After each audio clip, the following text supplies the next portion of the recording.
असेल तर कुठेतरी आपल्या मनाला आपण सावध केलं पाहिजे, विषयाची आसक्ती थांबवली पाहिजे, आपलं कर्तव्य कर्म भगवत स्मरण करीत केलं पाहिजे. हेच शास्त्र आपल्याला सांगतं. हा साधारण उपदेश अनेक ठिकाणी भागवतांनी केला. आणि दुसरा उपदेश आहे तो विशेष रूपाने केलेला उपदेश. हा विशेष रूपाने केलेला उपदेश भागवतामध्ये 4-5 प्रकारानं प्रकट झाला. मी आपल्याला धावतं सांगतो. काही वेळेला गीता रूपानं प्रकट झाला. गीता म्हणजे हंस गीता, उद्धव गीता, कपिल गीता याच्यामध्ये केलेले जे किंवा उद्धवाला द्वादश स्कंदामध्ये केलेला उपदेश विशेष उपदेश, हंस गीतेमध्ये केलेला उपदेश विशेष उपदेश, चतुष्टुती किंवा सांगतो पुढा किंवा कपिल गीतेमध्ये केलेला उपदेश विशेष उपदेश. हे गीता रूपानं काही प्रकट झाले. काही उपदेश प्रकरण रूपानं प्रकट झाले. चतुश्लोकी भागवत, सप्तश्लोकी भागवत ही प्रकरण आहेत भागवतात, प्रकरण रूपाने केलेले हे उपदेश. काही उपदेश हे दीक्षा रूपानं प्रकट झाले. ध्रुवाला केलेला उपदेश अरण्यामध्ये जाताना ओम नमो भगवते वासुदेवाय हा दीक्षा रूपानं केलेला, नारदाने केलेला उपदेश हा विशेष उपदेश. काही वेळेला क्रिया रूपानं भगवंताने उपदेश केले. उपदेश शब्द रूपानं नाही, तिथं क्रिया रूपानं आहे. उदाहरण सांगतो. पांडवांच्या यज्ञामध्ये जाऊन भगवंतानं काय केलं तर तिथल्या ब्राह्मणांची पाद्यपूजा मी करतो आणि जेवण झाल्यानंतर उष्ट्या पत्रावळी मी काढतो म्हणून भगवंताने जे दाखवून दिलंय हा क्रियारूप केलेला उपदेश आहे. भगवान काही बोलले नाही, पण उष्ट्या पत्रावळी काढतो ही जी क्रिया भगवंताची आहे याच्यातून भगवंताने उपदेश केला. तो उपदेश कुणाकुणाला केला गेला हा प्रश्न नंतरचा आहे. आणखी काही मानसिक रूपाने केलेले वगैरे उपदेश आहेत, नाही असं नाही, पण हे सगळे विशेष उपदेश आहेत. आपल्याला भगवत चरणाविषयीची प्रीती निर्माण व्हावी याच्याकरता भागवताने केलेला हा दुसरा प्रकार आहे. तिसरा प्रयत्न भागवताने केला तो स्तुत्यात्मक पद्धतीने केला. स्तुती करून काय असतं, स्तुती केल्याशिवाय चालत नाही ही गोष्ट खरी. महाभारताने एके ठिकाणी असं म्हटलंय की स्वतःची स्तुती आणि दुसऱ्याची निंदा केल्याशिवाय आतापर्यंत कोणीही प्रसिद्ध होऊ शकलेला नाही. महाभारताचं विधान आहे. आत्मस्तुती आणि दुसऱ्याची निंदा केल्याशिवाय आतापर्यंत कोणी प्रसिद्ध झाला नाही. सगळे जण प्रसिद्ध होतात ते स्वमुखानं स्वतःची स्तुती करूनच होता. दुसऱ्याची निंदा आणि स्वतःची स्तुती. पण भागवताने स्तुती केली ती भगवंताची केली. स्तुती करू नये असं म्हणणं नाही. एखादा विद्यार्थी चांगल्या गुणानं उत्तीर्ण झाला, शिक्षकांनी आईवडिलांनी त्याची स्तुती करावी, प्रश्न नाही. सीमेवर लढणारा सैनिक सगळ्या देशांनी त्याची स्तुती करावी, प्रश्न नाही. चांगलं काम करणारा, परोपकार करणारा कोणी महात्मा त्याची स्तुती करावी, मान्य आहे. पण स्तुती करताना सगळ्यात मोठा धोका असा असतो की स्तुती ही बऱ्याच वेळेला आहे त्या गुणांपेक्षा वाढवूनच केली जाते. धोका आहे त्याच्यात. गुणांची स्तुती करताना बघा, एखाद्या माणसाच्या 61च्या वेळची भाषण ऐका ना, आपण अमृत महोत्सवाची भाषण ऐका. नाही एवढे जर नाही ऐकता आलं तर श्रद्धांजलीची भाषण ऐका. सगळी स्तुतीच असते त्याच्यावर. त्याच्या अमृत महोत्सवाला किंवा त्याच्या निवृत्तीच्या वेळेला त्याच्या ऑफिस मधले लोक एरवी काय बोलतात आणि भाषणात काय बोलतात ऐका ना. एरवी बोललेलं खरं असतं, भाषणात स्तुती असते.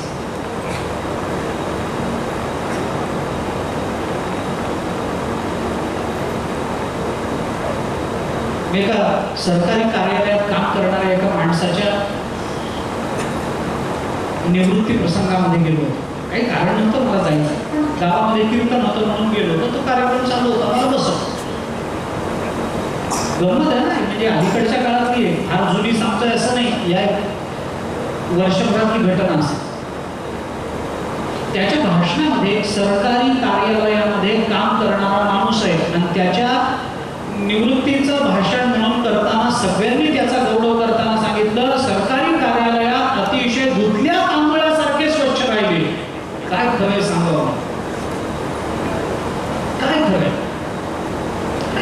सरकारी कार्यालयात राहिला स्वच्छ राहिला, कसं शक्य? तो सरकारी कार्यालयात राहिला म्हणा, आम्ही ओळखून घेऊ ना काय म्हणायचं. कुठे ना कुठेतरी ते गालबोट लागणार, कुठे ना कुठेतरी भ्रष्टाचाराचा डाग लागणार, पण त्यावेळेला त्या स्तुतीमध्ये ते बोलायचं नसतं. दोष काढायचे नाही, स्तुती करायची. आणि अवास्तव स्तुती केली की तो अर्थवाद ठरतो.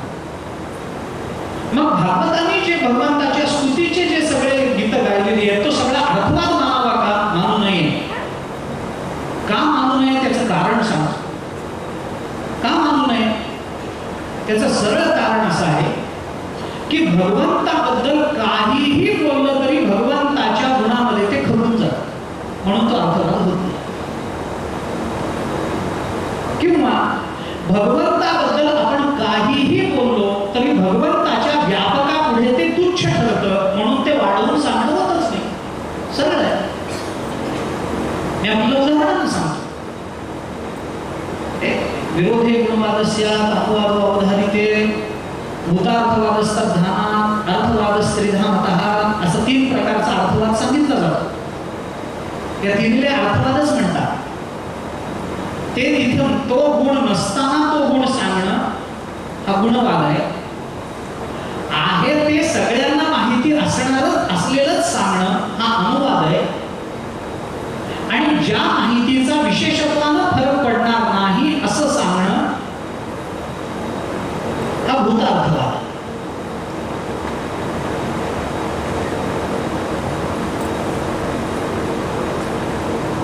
आदित्य व युवा मीमांसेचं उदाहरण सांग. ते काही यज्ञामध्ये एक लाकडाचा खांब उभा करतात आणि त्याला सूर्य म्हणतात.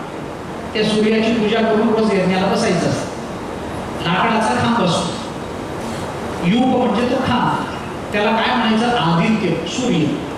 आता लाकडाच्या खांबाला सूर्य म्हणून त्याची स्तुती करणं म्हणजे काय? सूर्य प्रकाशित असतो, लाकूड काय प्रकाश देतं काय? सूर्य उदयाला येतो मावळतो, हे काय उदयाला येतो मावळतं काय? सूर्यामुळे जगताचे व्यवहार सुरू होतात. या लाकडाच्या खांबामुळे काय होतं? पण तरी त्याला आदित्य म्हणणं म्हणजे काय? याला म्हणतात गुणवाद. अग्निर्वै हिमस्य भेषज मीमांसेचं दुसरं उदाहरण. अग्नी म्हणजे थंडीवरचं औषध आहे, हे उपनिषदाने सांगितलं. हे सांगायला उपनिषद काय करायचं? लहानपणापासून शाळेत जाताना थंडी वाजली तर आम्ही शेकोटीला बसत होतोच की नाही? हे काय उपनिषदाने सांगितलं होतं काय तेव्हा? पण अग्नी हे थंडीवरचं औषध आहे हे सगळ्यांना माहिती असलेलंच उपनिषद जर बोलत असलं तरी ती माहिती त्याला अनुवाद म्हणतात. अनुभवाचा तो अनुवाद असतो. आणि त्या वक्रासुराला मारताना इंद्राने वज्राने मारलं आणि तलवारीने मारलं असतं तरी आम्हाला काही फरक पडला नसता. वज्राने मारलं काय सांगून फरक काय पडला? त्याला म्हणायचं भूतार्थवाद. त्याचा काही फरक पडत नाही. पण भगवंताच्या व्यापकत्वापुढे कोणतीही स्तुती ही अर्थवाद ठरत नाही. मी आपल्याला उदाहरण सांगतो म्हणालो. उदाहरण सांगतो. एखादा लहान मुलगा त्याला विचारा तुझे बाबा केवढे? तो म्हणतो एवढे मोठे. आता लहान मुलांनी एवढे मोठे म्हणणं म्हणजे त्याचा बाप तेवढाच आहे काय? तो जो हात पसरलेला असतो त्याचा बाप तेवढाच असतो काय? त्याचा बाप त्याच्यापेक्षा खूप मोठा असतो. पण एवढं म्हणल्याने ऐकणाऱ्यालाही गोड वाटतं आणि सांगणाऱ्यालाही आपण खूप छान सांगितलं असं वाटतं. तसं परमात्मा आम्ही सांगतो त्याच्यापेक्षा खूप मोठा आहे, पण ते सांगणं आम्ही सांगितलेलं ऐकणं या दोन्हीत आनंद मिळतो, म्हणून ती स्तुती करायची असते. परमात्मा त्याच्यापेक्षा खूप मोठा आहे. आणि तुम्ही परमात्म्याला चोर म्हणा, हरकत नाही. त्या परमात्म्याच्या गुणामध्ये ते खपून जातं. धरीला पंढरीचा चोर. अरे रुद्राने तर त्याला चोर नाही दरोडेखोर म्हटलंय. तस्करांना पतये नमः. तस्कर म्हटलंय त्याला, दरोडेखोर म्हटलंय. चोर कुठला? परमात्मा चोर आहे. पण चोर असला तरी त्याचं चौर्य हा सुद्धा त्याचा गुण आहे. हो, चोरी करणं ही कला आहे. हे सांगता येत नाही प्रवचनामध्ये, पण कला आहे. चोरीवरचा एक ग्रंथ आहे, मूलदेव नावाचा त्याचा करता. ते चोरी कशी केली पाहिजे, कशाची करताना कशी केली पाहिजे, धान्य चोरायचं असेल तर भिंत फोडताना ती त्रिकोणी फोडली पाहिजे. संपत्ती किंवा सोनं नाणं चोरायचं असेल तर त्रिकोणी फोडली पाहिजे, असं शास्त्र आहे चोरीचं. मूलदेव नावाचा त्या ग्रंथाचा कोणी करताय? ग्रंथ पाहिलाय मी, प्रयोग केले नाही. ग्रंथ आहे त्याचा.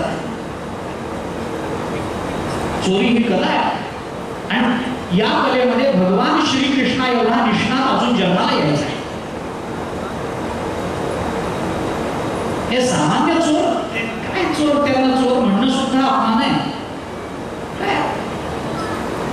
बाकीचे चोर माणसाचं वित्त चोरतात, पण भगवान श्रीकृष्ण असा चोर आहे जो माणसाचं चित्त चोरतो. सावळे रूपळे चोरटे चित्ताचे, सावळे रूपळे चोरटे चित्ताचे, सावळे रूपळे चोरटे चित्ताचे, सावळे रूपळे चोरटे चित्ताचे. मोठे पंढरीचे विटेवरी, मोठे पंढरीचे विटेवरी राम, सावळे रूपळे चोरटे चित्ताचे, सावळे रूपळे चोरटे चित्ताचे, सावळे रूपळे चोरटे चित्ताचे, सावळे रूपळे चोरटे चित्ताचे. चित्त चोरिये नंदाच्या नंदने, चित्त चोरिये नंदाच्या नंदने, चित्त चोरिये नंदाच्या नंदने. तुका म्हणे गरुड भजे राम, तुका म्हणे गरुड भजे, सावळे रूपळे चोरटे चित्ताचे, सावळे रूपळे चोरटे चित्ताचे, सावळे रूपळे चोरटे चित्ताचे, सावळे रूपळे चोरटे चित्ताचे, चोरटे चित्ताचे, चोरटे चित्ताचे. भगवान चित्त चोरतात. चित्त नाही, आत्मा चोरतात. चैतन्य चोरिले माझे, चैतन्य चोरिले निरवळ्यांचे. हरिने माझे हरिले चित्त भारभूत विसरले. आता कैसी जाऊ घरा नवे बरा लौकिक. भगवान श्रीकृष्णाची चोरी, त्याला चोर म्हणा, भागवतामधलाच कथा प्रसंग आहे. दक्षाच्या यज्ञामध्ये ज्या वेळेला भगवान शंकर आले त्यावेळेला भगवान शंकराचा नाही तो अपमान सासऱ्याने केला. पार्वतीच्या आग्रहावरून गेले. माहेरी जायला काय निमंत्रण लागतं काय? चला, ते कामात व्यस्त असतील, नसेल मला आमंत्रण, पण चला. आग्रहावरून भगवान गेले. भगवान शंकर दक्षाच्या यज्ञामध्ये. दक्षाने अपमान केला ना, अपमान झाला नाही, नाही ते बोलले. पण हे सगळे जे अपमानाचे शब्द आहेत त्या सगळ्याचा स्तुत्यात्मक अर्थ श्रीधराचार्यांनी टीकेमध्ये लावला आहे. भगवान श्रीकृष्णाला व्यभिचारी म्हटलंय लोकांनी. पण तुम्ही आम्ही व्यभिचार केला तर तो दोष आहे. भगवान श्रीकृष्णाचा व्यभिचार हा गुण आहे. हो, तुम्ही आम्ही व्यभिचार केला तर दोष आहे. राधेचा व्यभिचार हा गुण आहे. मोदीचा दोष नाही. व्यभिचार हा गुण होईल. व्यभिचार म्हणजे काय असतं मी थोडक्यात बोलतो. व्यभिचार म्हणजे काय असतं? आपलं सोडून परक्याच्या नादाला लागणं हा व्यभिचार आहे. सरळ मी छोटी व्याख्या करतो. आपला पती सोडून दुसऱ्या पुरुषाच्या नादाला लागली, स्त्री व्यभिचारी झाली. आपली पत्नी सोडून पुरुष दुसऱ्याच्या नादाला लागला, पुरुष व्यभिचारी झाला. आपलं सोडून दुसऱ्याच्या नादाला लागणं हा जर व्यभिचार असेल तर आपलं कोण आहे? देव आहे का दुसरं आहे? देव आपला आहे. मग देवाला सोडून दुसऱ्याशी लग्न करणं हा व्यभिचार आहे का दुसऱ्याला सोडून देवाच्या नादाला लागणं हा व्यभिचार आहे? व्यभिचाराचा विचार कसा करायचा हा प्रश्न वेगळा आहे. पण भगवंताच्या भगवान अनंत गुणनिधान असल्यामुळे त्या सागरामध्ये आपण काही टाकलं तरी पचून जातं. भगवंताची कोणतीही स्तुती अर्थवाद ठरत नाही. भगवंताला आपण काहीही म्हणा, तुम्हाला जे म्हणता येईल ते म्हणा, भगवंताला ते लागू पडतं.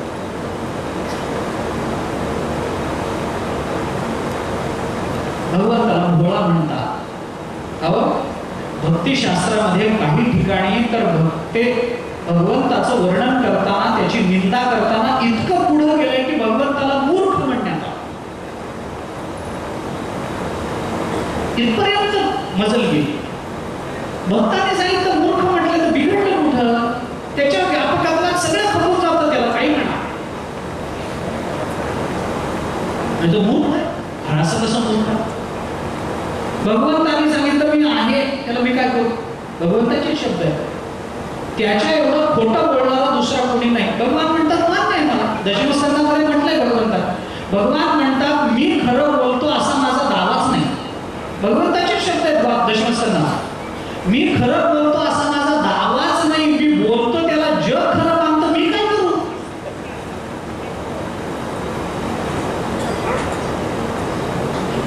भगवंताला मूर्ख. भगवान म्हणाले आहे मूर्ख तर मूर्ख. कशावरून? अरे व्यवहार कळत नाही मला. मूढभर कोयनाच्या मोबदल्यामध्ये कोणी सोन्याची नगरी देतं काय?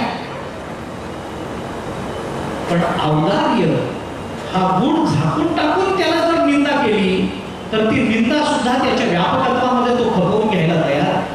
त्याला चोर म्हणा, तस्कर म्हणा, त्याला व्यवहार कळत नाही म्हणा, अडाणी म्हणा, काही म्हणा, त्याला व्यभिचारी म्हणा, सगळं चालतं. का म्हणे नटधारी भोग भोगुनी पुन्हा ब्रह्मचारी आहे तो आहेच आहे, त्याला फरकच पडत नाही. म्हणून भगवंताची कोणतीही स्तुती भगवंताबद्दलचा अर्थवाद ठरत नाही. ही स्तुती भागवताने केली ती दोन पद्धतीने केली. एक स्तुती सकाम केली आणि दुसरी स्तुती निष्काम केली. सकाम स्तुती करण्याचे हेतू तीन. बंधुमुक्ती करता स्तुती झाली एक. क्रोध शमनार्थ स्तुती झाली दोन. आणि दुःख निवारणार्थ स्तुती झाली तीन. आपला दुःख निवृत्त व्हावं, त्याचा क्रोध निवृत्त व्हावा आणि आपण बंधनातून सुटावं याच्याकरता म्हणून स्तुती झाली. पृथ्वीचरित्र आपण पाहिलं, बंधनातून मुक्त होण्याकरता स्तुती झाली. प्रल्हादाचं चरित्र आणि भगवंताची स्तुती पाहिली, भगवान शांत व्हावेत याच्याकरता स्तुती झाली. आणि आपलं दुःख दूर व्हावं याच्याकरता गजेंद्रांनी स्तुती केली, ती सकाम स्तुती म्हणताय. आणि दुसरी स्तुती आहे ती निष्काम स्तुती आहे. निष्काम स्तुती दोन प्रकाराने घडते. एक तत्वप्रधान निष्काम स्तुती असते आणि दुसरी साधन प्रधान निष्काम स्तुती असते. विस्तार करण्याचं कारण नाही. वेदस्तुतीचा अंतिम श्लोक जर आपण पाहिला, शेवटचा श्लोक, तर ती तत्वप्रधान निष्काम स्तुती आहे. आणि साधन प्रधान स्तुती जर आपल्याला बघायची झाली तर पृथूनी जी स्तुती भगवंताची केली त्याच्यामध्ये पृथू असं म्हणतात देवाला की देवा, तुमचं गुणवर्णन या दोन कानाने आम्हाला ऐकून समाधान होत नाही, म्हणून आमच्या शरीराला हजारो कान फुटावे. ही साधन प्रधान स्तुती आहे. श्रवणाची आसक्ती, श्रवण हे साधन आम्हाला प्राप्त व्हावं याच्याकरता. किंवा ध्रुव स्तुती जर आपण पाहिली तर त्या ध्रुव स्तुतीमध्ये ध्रुव भगवंताला म्हणतात की देवा, तुमचं हे गुणवर्णन ऐकण्यामध्ये आम्हाला इतका आनंद मिळतो की याच्यासमोर मोक्ष सुद्धा आम्हाला नको वाटतं. मोक्षपदे तुच्छ केली या कारणे आम्हा जन्म घेणे युगायुगी, विटे ऐसे सुख नव्हे भक्ती रस, पुढता पुढती आस सेवा हे. तुकोबारायांचं तेच वचन त्याच अर्थानं ध्रुव सांगतात देवा तुमच्या भक्तीच्या आनंदापुढे आम्हाला मोक्षाचा आनंद सुद्धा तुच्छ आहे. नको तो मोक्ष, नको आम्हाला तो मोक्ष. भक्तिशास्त्राने मोक्षाच्या आनंदापेक्षा भक्तीचा आनंद किती पुढचा असतो हे सांगताना आपल्याला गणित असं सांगितलंय. ब्रह्मानंदो भवे देश चेत परार्ध गुणीकृतः नैति भक्ती सुखा बोधे परमाणु तुला माही. गणित सांगितलं. गणित असं आहे ब्रह्मानंदो भवे देश चेत परार्ध गुणीकृतः. परार्ध ही संख्या आता आपल्याला माहिती आहे का नाही मला माहिती नाही, पण जुनं गणित ज्यांना माहिती आहे त्यांना परार्ध माहिती आहे. अंकाना वामतो गतीही अशी आपल्या बीजगणिताचा नियम आहे. आपण उलट मोजत येतो. एकम दहम शतम सहस्त्र दशसहस्त्र लक्ष दशलक्ष कोटी दशकोटी असं उलट मोजत जातो की नाही. त्याच्यामध्ये परार्ध ही एक संज्ञा आहे. परार्ध म्हणजे काय? एक आकड्यावर 17 शून्य दिली तर जो 18 आकडी आकडा येतो त्याला म्हणतात एक परार्ध. परार्ध म्हणजे किती? एका आकड्यावर 17 शून्य म्हणजे किती रुपये ते बघा ना तुम्ही. एका आकड्यावर 17 शून्य दिल्यानंतर त्याला एक परार्ध म्हणतात. परब्रह्म स्वरूपाचा एक आनंद घ्यायचा आणि त्या आनंदाला या परार्धानं गुणायचं. तो आनंद किती पटीनं वाढेल बघा. इतका वाढलेला आनंद भक्तीच्या आनंदापुढे कणमात्र सुद्धा राहत नाही इतका भक्तीचा आनंद मोठा असतो. ध्रुवाने स्तुती केली भगवंताची. देवा तुमच्या नामाचा आनंद तुमच्या लीलेचा आनंद आम्हाला इतका महत्वाचा वाटतो की भय नाही जन्म घेता मोक्ष सुखा आणला आता तुका म्हणे सत्ता करू निकट सेवेची. नको आम्हाला मोक्ष नको, घेईन मी जन्म याचसाठी देवा तुझी चरण सेवासा. न मोक्षस्य आकांक्षा भव वांछा पिचनमेन विज्ञानापेक्षा शशिमुखी सुखेच्छापि न पुनः अतस्त्वाम संयाचे जननी जननम यातो मम वै मृडानी रुद्राणी शिव शिव भवानी इति जपतः. जगद्गुरु शंकराचार्य बोलतात दिव्य परादक्षिणापन स्तोत्रामध्ये न मोक्षस्य आकांक्षा. मग काय पाहिजे? मृडानी रुद्राणी शिव शिव भवानी इति जपतः. बस आम्हाला देवा तुमचा जप पाहिजे, तुमचं नामचिंतन पाहिजे. न मोक्षस्य आकांक्षा भव विभव वांछा. न वैभवाची अपेक्षा नाही, ज्ञानाची अपेक्षा नाही, मोक्ष सुखाची अपेक्षा नाही, फक्त तुमच्या नामस्मरणाची अपेक्षा. ध्रुवाने या अर्थाने स्तुती केली. ही स्तुती निष्काम आहे पण साधन प्रधान निष्काम स्तुती आहे. आणि चौथा प्रकार भागवताने आपल्यासाठी म्हणून रचला तो गीतात्मक पद्धतीने भागवताने आपल्याला भगवत चरणाची प्रीती दाखवणे. गीतात्मक ही गीत काय आहे? भागवतामध्ये अनेक गीत आहेत. गीतांचा विचार केला तर गोपिकांचीच 5 गीत आहेत. त्यानंतर त्या द्वारकेतल्या कृष्णपत्न्यांचं एक गीत आलंय. त्यानंतर पिंगलेचं एक गीत आलंय आणि पुढे एकादशी स्कंदाच्या 23व्या अध्यायामध्ये भिक्षू गीत आलंय. ही सगळी गीतं भागवतामध्ये आहेत. गीतांचं प्रयोजन काय आहे? गीतांचं प्रयोजन एवढंच आहे की कोणतंही गीत प्रकट होणं आणि ते गीत श्रवणार्थ आपल्याला प्राप्त होणं.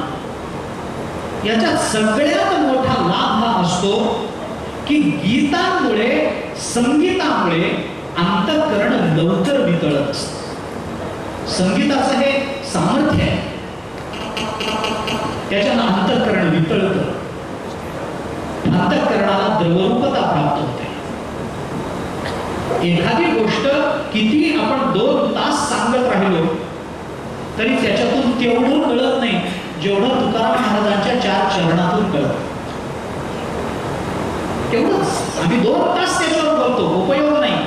पण तुकोबारांचं एखादं चरण असं असतं अंतःकरण वितळतं. वितळलेल्या अंतःकरणाला भगवत चरणाची प्राप्ती होणं सोपं असतं. त्याच्यावर वेगळा विचार. पण संगीतामध्ये हे सामर्थ्य आहे, स्वरांमध्ये ही बांधिलकी आहे. स्वर आपल्या कानातून जेव्हा प्रविष्ट होतात तेव्हा आपल्या बुद्धी सकट आपल्या हृदयाचा ताबा घेत असतात. योग्य स्वर जर आम्हाला मिळाले, योग्य स्वररचना जर आम्हाला त्या त्या काळाची आम्हाला त्या त्या काळात मिळाली तर आमची बुद्धी सुद्धा काही करू शकत नाही. आमच्या बुद्धी सकट आमच्या हृदयाचा ताबा घेतात स्वर. ताकद आहे स्वरांची. भगवान श्रीकृष्ण विनाकारण बासरी वाजवत नव्हते. त्या बासरीचा परिणाम होता. भगवान श्रीकृष्ण दुपारच्या वेळेला एका दिवशी एका गोपिकेच्या घरात शिरले. ती गोपिका स्वयंपाक करत होती आणि भगवंताने तिला विचारलं, का ग काल मी बासरी वाजवली ऐकलंस तू? ती स्वयंपाक करताना उठली, बाहेरच्या खोलीत आली. भगवान श्रीकृष्णाच्या चरणावरती तिने मस्तक टेकवलं, नमस्कार केला, भगवंताला विनंती केली, कान्हा तुला एक विनंती करू का? आणि काय ग? गोपिकेने विनंती केली, कान्हा एक काम कर, तुझी बासरी आम्ही ज्या वेळेला स्वयंपाक करतो त्या दुपारच्या वेळेला वाजवत जाऊ नकोस. मुरहर रंधन समये माकुरु मुरली रवम मधुरम. ती गोपिका बोलते, मुरहर कान्हा रंधन समय आम्ही ज्या वेळेला स्वयंपाक करतो माकुरु मुरली रवम मधुरम तवा मधुरम मुरली रवम रंधन समये माकुरु. आम्ही स्वयंपाक करताना तू कृपा करून बासरी वाजवत जाऊ नकोस. कान्हाने विचारलं का? अगं दुपारचे राग दुपारीच वाजवावे लागतील, संध्याकाळचे राग संध्याकाळीच वाजवावे लागतील, पहाटेचे राग पहाटेच वाजवावे लागतील, उत्तर रात्रीचे राग उत्तर रात्रीचेच. रागाच्या वेळा असतात. तुम्ही बायकोला विचारून बघा, वेळा असतात रागाच्या. दसरा दिवाळी रागाच्या वेळा असतात. तिने सांगितलं कान्हा दुपारी वाजवत जाऊ नकोस.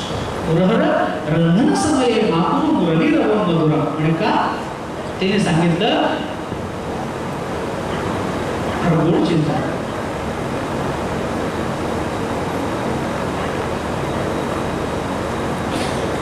नीरसमेधोरसताम कृशानुरपेति कृशतरताम. गोपिका म्हणते, देवा दुपारच्या वेळेला तू बासरी वाजवलीस त्यावेळेला आम्ही स्वयंपाक करत असतो, आमची चूल पेटलेली असते. तुझ्या बासरीचे स्वर आमच्या घरात शिरले की आमच्या चुलीतल्या लाकडांना पाझर फुटतो आणि आमची चूल विझून जाते. दुपारच्या वेळेला वाजवत जाऊ. स्वरांचा परिणाम आहे.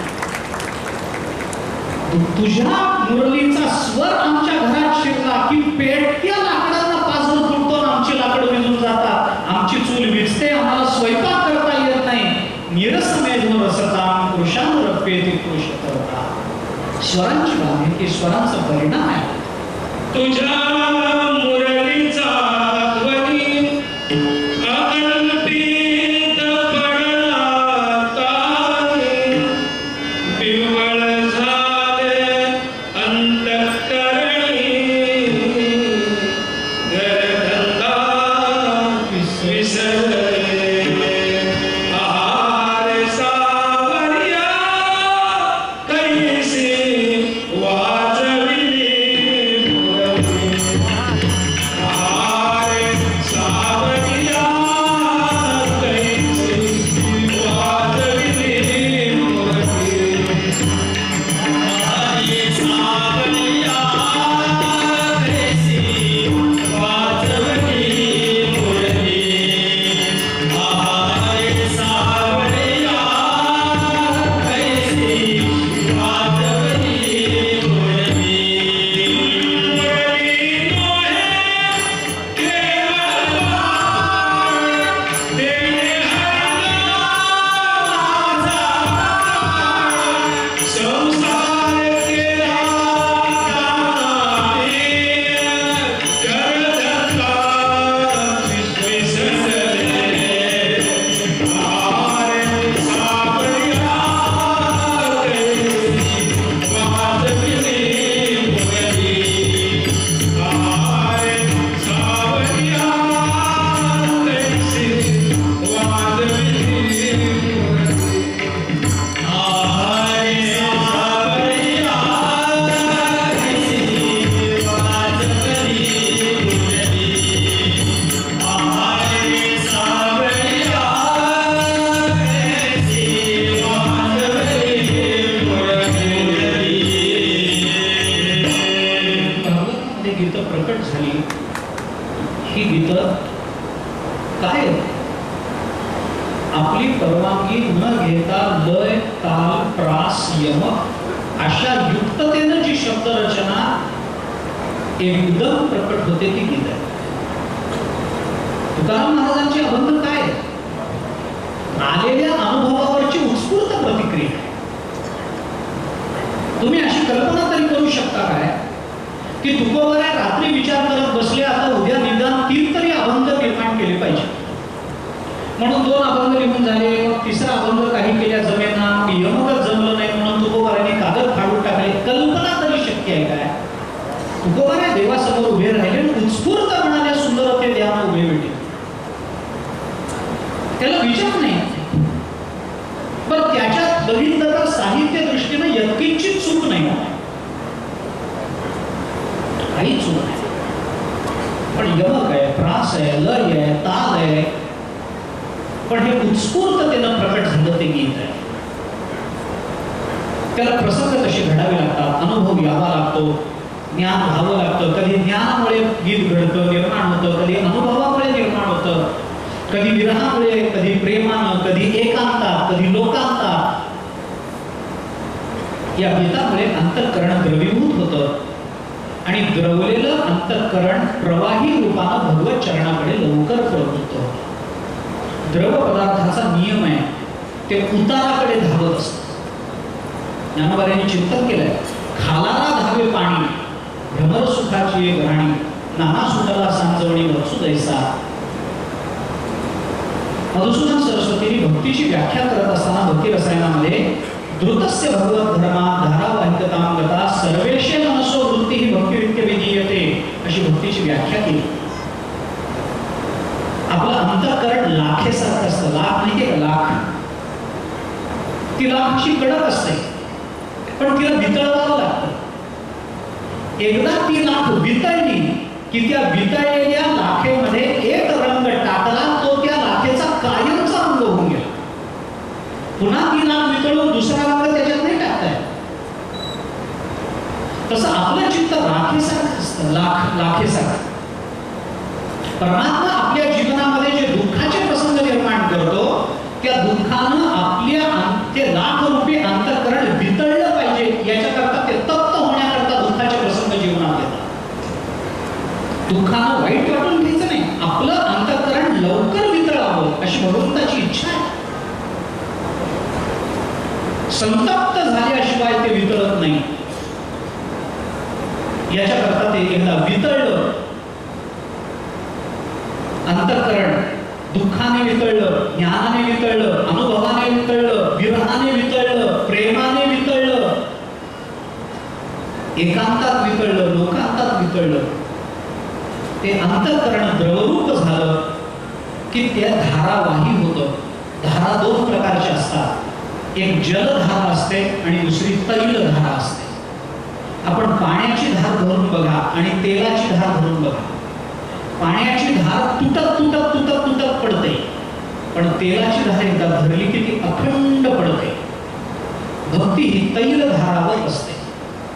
का पाण्याची धार तुटत पडते?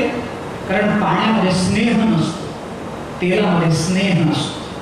तसं भक्तीमध्ये अंतःकरणात स्नेह निर्माण झाला की तो अखंड प्रवाह भगवत चरणाकडे आपल्या अंतःकरणाचा प्रवाहित होतो. आणि प्रवाहित झालेल्या त्या अंतःकरणामध्ये भगवंताच्या चरणाकडे तो अंतःकरणाचा प्रवाह गेल्यानंतर त्याच्यामध्ये एकच रंग मिसळतो. तो रंग एकदा मिसळला की पुन्हा आपल्याला काढता येत नाही. तो रंग कोणता? तर तो आहे पांडुरंग. तो एकदा मिसळला परत काढण्याचं कारण राहत नाही. आपल्या अंतःकरणाची द्रवीभूत अवस्था अखंड रूपानं भगवत चरणाकडे प्रवाहित होणं आणि भगवत चरण रूप होणं, याला भक्ती असं म्हटलं गेलं. द्रुतस्य भगवत धर्मा धारावाहिकतां गता सर्वेशे मनसो वृत्ती भक्तिरित्य विधीयते. अशी भक्ती, अशी अंतःकरणाची द्रवरूप अवस्था प्राप्त झाली की त्या अंतःकरणातून अशा पद्धतीनं गीतातून काही संदेश बाहेर पडतात. तशी भागवतामध्ये काही गीतं आली आहेत. त्या गीतातून भक्तीच्या अवस्था कळतात, त्या गीतातून अंतःकरणाच्या अवस्था कळतात, त्या गीतातून भगवत भक्तीचं अतिशय प्रगल्भ आणि व्यापक रूप कळतं. आपण गोपीगीत पहा, आपण वेणुगीत पहा, आपण भ्रमरगीत पहा, या गीतांमधून भक्तीचं अतिशय प्रगल्भ रूप आपल्याकडे आहे. आंधळेपणाने नाही, पण प्रगल्भतेने अतिशय जाणून भगवान कोण आहे याची जाणीव ठेवून ती भक्ती केली जाते. नंदाच्या पोटी जन्माला आलेलं एक पोरग असं म्हणून गोपिकांनी कधीही भगवंताकडे पाहिलं नाही. प्रत्येक वेळेला गोपिका भगवंताकडे बघतील तर ब्रह्म म्हणूनच बघतील.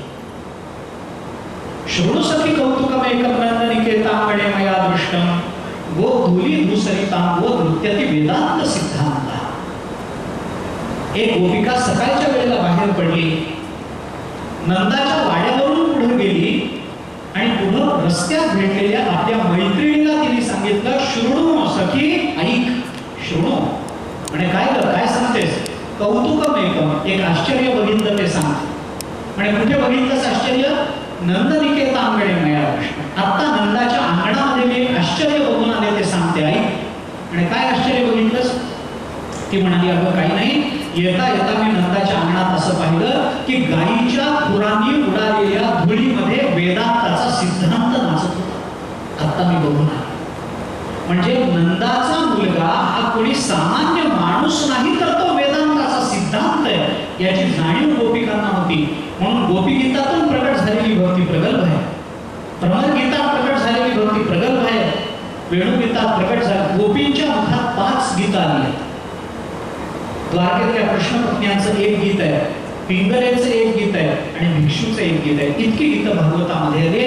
अंतःकरणाला द्रवरूपता प्राप्त करून देऊन ते अंतःकरण भगवत चरणाकडे प्रवृत्त झालं पाहिजे याच्याकरता भागवत गीतात्मक भूमिकेतून बोलतं.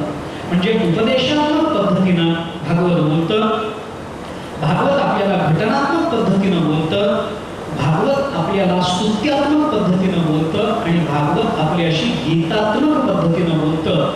या 4ही पद्धतीचा वापर भागवताने केला. याचं एकच कारण आहे, आपल्या अंतःकरणामध्ये भगवत चरणाविषयीचं प्रेम निर्माण व्हावं आणि भगवान श्रीकृष्णाचं प्रेम निर्माण होणं आणि त्या प्रेमामध्ये आपलं जीवन व्यतीत होणं, यालाच भागवत मानवी जीवनाची संपन्नता आणि परिपूर्णता समजतं.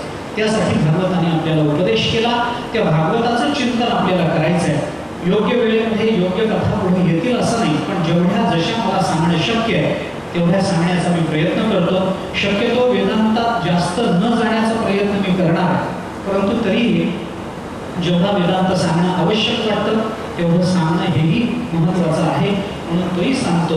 पण अजून मी भागवताच्या महात्म्याला प्रारंभ केलेला नाही. त्या महात्म्याला आपल्याला प्रारंभ करायचा आहे. उद्याच्या सत्रामध्ये त्या महात्म्याचा प्रारंभ, प्रथमस्कंधाचा प्रारंभ, हे सगळंच आपल्याला करून भागवताच्या त्या चिंतनाकडे प्रवृत्त व्हायचं आहे. एक 2-3 सूचना फक्त या संदर्भामध्ये मला आपल्याला या भागवताच्या एकूण कथाच्या संदर्भामध्ये करायच्या आहेत. म्हणजे महत्त्वाची सूचना राठमदासांनी दिलेल्याच आहेत सर्व सूचना, पण तरीही मी जाता जाता 1-2 महत्त्वाच्या सूचना आपल्याला सांगणार आहे. त्या म्हणजे भागवताचं चिंतन करताना या माझ्याकडून केल्या गेलेल्या सूचना आहेत. सूचना म्हणण्यापेक्षा विनंती म्हणा पाहिजे. तर आपण अनेक वेळेला भागवताच्या कथा ऐकले असते, भागवताचं चिंतन अनेक वक्त्यांचं चांगलं सखोल चिंतन आपण ऐकलं असेल, परंतु भागवत हा ग्रंथ असा आहे की तो पुन्हा पुन्हा ऐकावा वाटतो. तर आपल्याला जे भागवत ऐकायचं आहे ते भागवत आपण ऐकाच. इथे जेवढ्या वेळेमध्ये ते आपण चिंतन करणार आहोत तेवढं तर ऐकाच. पण माझी विनंती थोडीशी अशी आहे की हे चिंतन ऐकण्याच्या पूर्वी थोडंसं भागवताचं घरी अवलोकन करता येत असेल तर अवलोकन करून घ्या. ही माझी एक विनंती आहे. सूचना म्हणणार नाही मी, ही विनंती आहे. ते ज्याच्या त्याच्या वैयक्तिक भूमिकांचा हा प्रश्न आहे. पण मला एवढ्याकरता वाटलं की अशा थोड्याशा जाणीवेच्या पातळीवर आपण चर्चा करत गेलो तर ती चर्चा अधिक सखोल होईल, अधिक अनुभवग्रामी होईल. याच्याकरता म्हणून थोडासा मी एक विनंती आपल्या चर्चा. दुसरी सूचना अशी आहे की भागवतामध्ये इथं अनेक भजनं केली जाणारच आहे. भजनं केली जाणारच. भगवंताच्या नामाचं चिंतन केल्याशिवाय भागवत संपन्न होणार नाही. हे चिंतन आपल्याला करायचंच आहे, भगवंताचं नाम घ्यायचंच आहे, भजन करायचंच आहे. पण विनंती आपल्याला इतकीच आहे की कृपा करून या भजनामध्ये जागेवर उठून अथवा पुढे येऊन कोणीही नाचू नका. हे सर्वांना नम्र विनंती आहे माझी. कृपा करून नाचू नका. मला आनंद अंतःकरणात राहू दे. तो आनंद अशा नाचण्यातून पुढे येऊन तो व्यक्त करण्यात मला फारसा तपशील वाटत नाही. त्यामुळे मी शक्यतो माझ्या भागवताच्या चिंतनामध्ये वृत्ती करू देत नाही, हातवारे करून नाचू देत नाही. पण आपण तेवढी विनंती माझी मान्य कराल अशी एक अपेक्षा माझी आहे. पण भजन करताना मात्र आपल्याला 2 हात आणि 1 तोंड देवाने दिलंय, ते मात्र दाबून ठेवू नका. ही माझी तिसरी आणि अंतिम सूचना आहे. देवाने आपल्याला 2 हात दिले, 1 मुख दिलेलं आहे. तर ते कशाकरता दिलेलं आहे याचा विचार आपण भागवतात करूच. पण भजन करताना मात्र सर्वांनी अंतःकरणपूर्वक भजन करावं. भगवान श्रीकृष्णाचं ध्यान करत भजन करावं. नामस्मरण करताना मुखी नामाचे चिंतन, गडी कामोबाचे ध्यान, असं गोपाळांचं वर्णन तुकोबाने केलं. त्यामुळे मुखामध्ये नामचिंतन आणि डोळ्यासमोर भगवंताचं ध्यान असं आणूनच भगवंताचं नामचिंतन आपण करावं. आजची कथा आपली विराम पावते आहे. उद्या संध्याकाळी आज पहिला दिवस असल्यामुळे दिंडी वगैरे घेऊन यायला विलंब लागला. पण उद्या मात्र वेळेवर कथेला प्रारंभ होईल 4 वाजता आणि 8 वाजेपर्यंत ही कथा चालेल. उद्या पुन्हा एकदा आपल्या दर्शनाची योग येतील तेव्हा कथेचं चिंतन चालू राहील. पण आज मात्र ही कथा इथं विराम पावते आहे. आपण अंतःकरणपूर्वक भजन करू, भगवंताची आरती करू आणि प्रसाद घेऊन मग त्याच चिंतनामध्ये आपल्या घराकडे आपण प्रवृत्त होऊ. सर्वांनी अंतःकरण भजन करावं ही विनंती आहे. सर्वांना पत्रक मिळालेली आहेत, ज्यांना मिळालेली नाही त्यांना उद्या मिळतील. पण प्रत्येकाने आरतीची पत्रकं रोज सोबत घेऊन यायची हे पुन्हा विनंती. गोपीगीत म्हणायचं. रंगी रंग पांडुरंग भज रे रंगी रंग पांडुरंग रंगी रंग पांडुरंग भज रे रंगी रंग पांडुरंग भज रे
श्रीवत्सव लक्ष्मणराव दीक्षित, श्रीवत्सव दिलीपराव पाटील.